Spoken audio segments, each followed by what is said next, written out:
Well, hello again. This is Retta for another episode of just a pass through a deck that I got on Etsy. First, I want to show you what else I had got on Etsy. You might see these. I absolutely adore these. So before we get into that, look at these leather tarot cases. Look at how beautiful they are. I got 3 of them. I got this one. Look at the hardware. It's so beautiful. And then I got this one that says Ask the Cards. This is a smaller one. I wish I would have got this one bigger. My regular, decks don't fit in this one.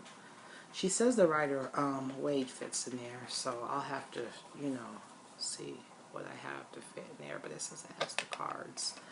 And you have different choices of what hardware you like, but this is from Etsy too at Contrive to Charm Luxury Leather. Her name is Tiffany Lang.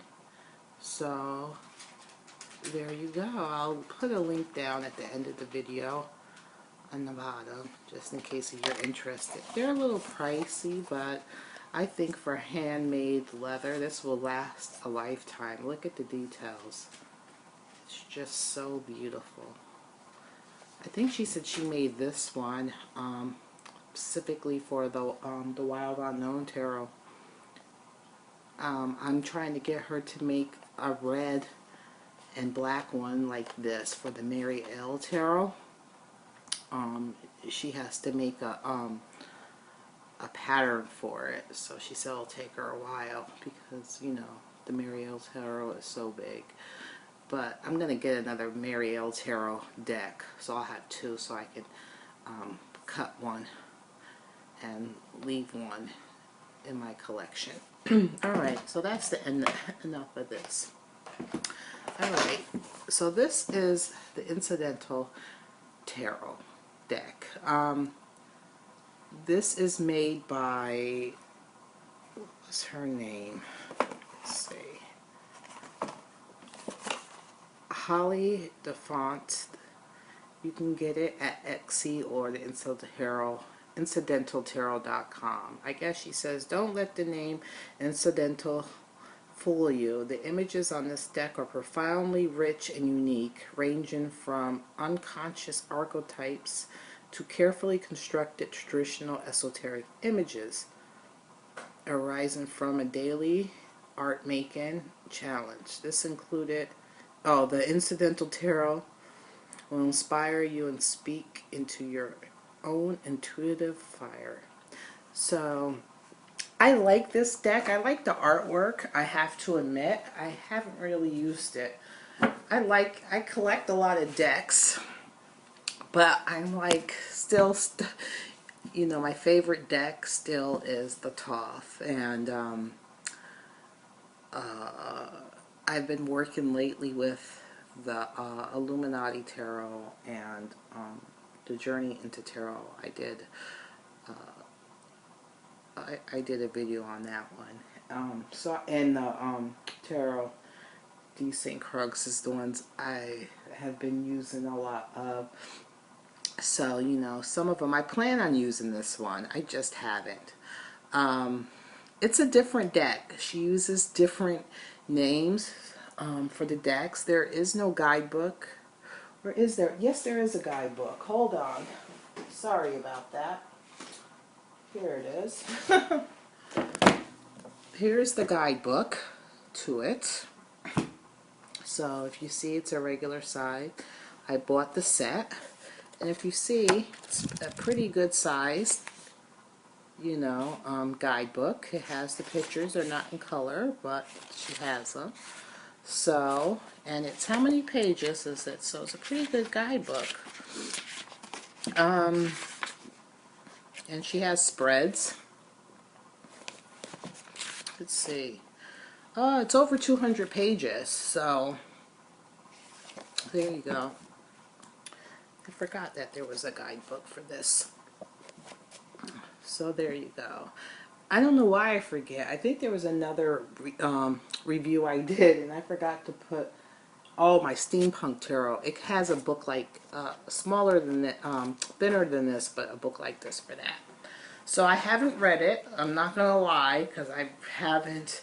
When I love tarot decks, and when I do start working with them, I work with them for like a month or two each. So I seem to collect more than I have time to use right now, but I plan on using all of them. They all speak to me in a different way. I really enjoyed this one. This deck isn't very diverse, culturally diversified. It's, you know, basically, you know, European. So, but it still is a very pretty deck. So this is Aradine. I guess she's a guide. There's 2 extra cards in this deck, and this is one. And then there's another one, which is the Labyrinth. So, but I'm going to go through. Here's the Fool. I like the Fool card.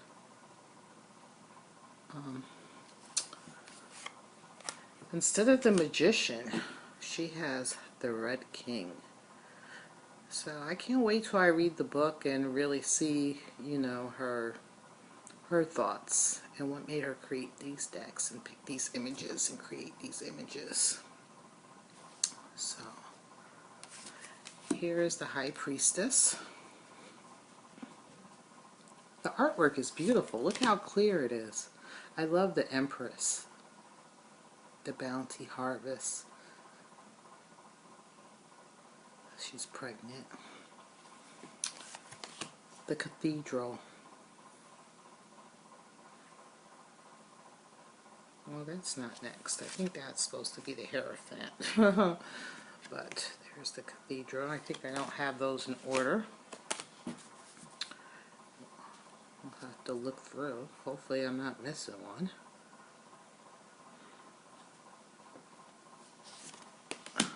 Chariot. The Griffin. The Blue Buddha. I can't even pronounce that word. But Justice. The Eclipse. The Death card.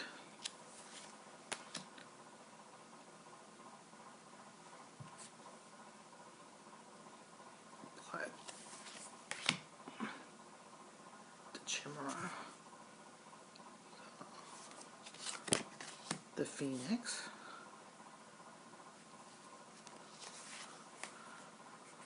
The Grail.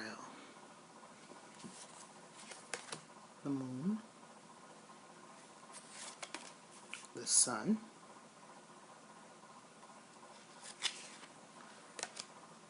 The Awakening. And the World. I can't find that one card.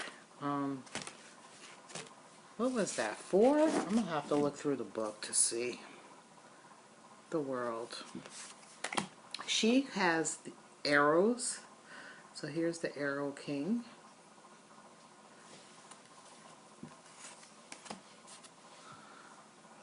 The Messenger.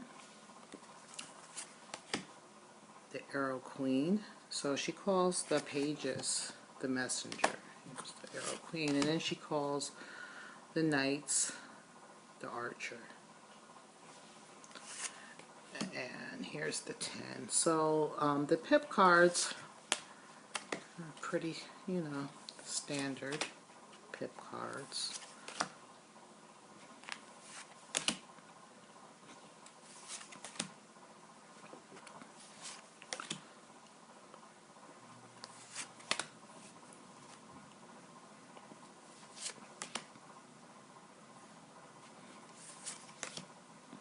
And here's the Arrow key. So she calls the aces key.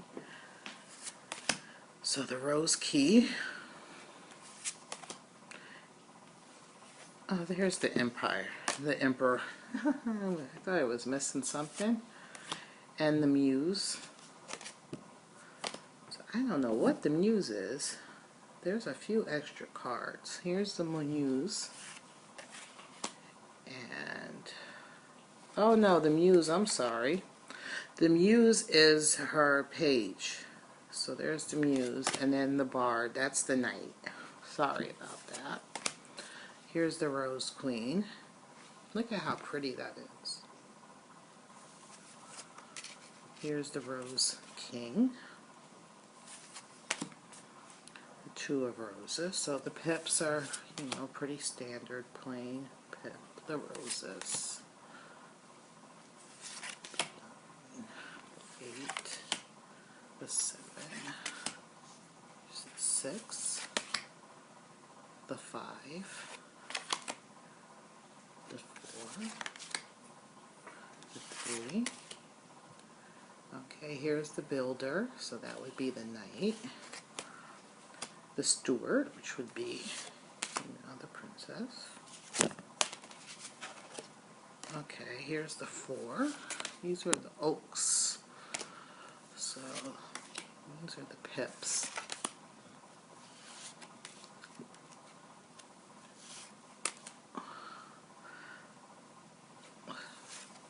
So I really, you know, when I do sit down and study this deck, it'll be interesting to find out, you know, why she went with these names, like the Oaks. Here's the Oak King. And here is the Queen.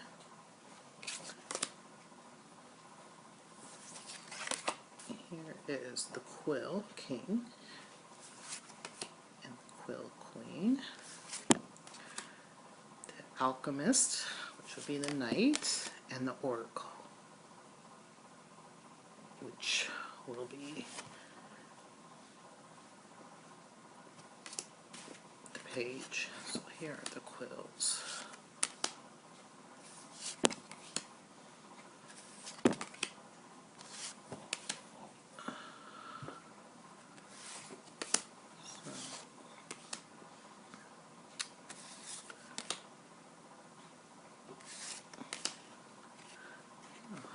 What does that say? Subscribe, eat.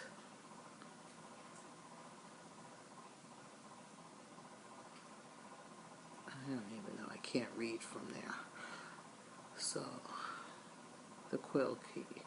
So that would be the Ace. So again, it comes in this, you know, box. But it's good quality. Good. And here's the back. Very pretty back of the card. And it's really good quality cardstock. And it's nice and smooth. It's a matte finish, but it has a little bit of sheen, but it's basically a matte finish. And it's really good quality. It's a good quality deck. I can't wait to use it. Like I said, I haven't had a chance to really. I've looked through the cards and stuff, and I enjoy them. But yes, the Incidental Tarot. And it says the original tarot deck, born of 365 days of art. So there it is. And she's on Etsy. And I believe she makes jewelry too. So you can visit her on ravenandrosesarts.com. So there's this. Well, thank you for taking the time. I'm trying to do some decks maybe, you know, I haven't seen many videos on, but give you a quick, thorough look through. Let's see if it's something that you would like. I mean, artwork is really, really pretty. So, I can't wait till I do start using this deck. Alright, tell me what you think about the deck. And if you have it, what is your experiences with the deck? Well, thank you, and I'll talk to you later. Bye.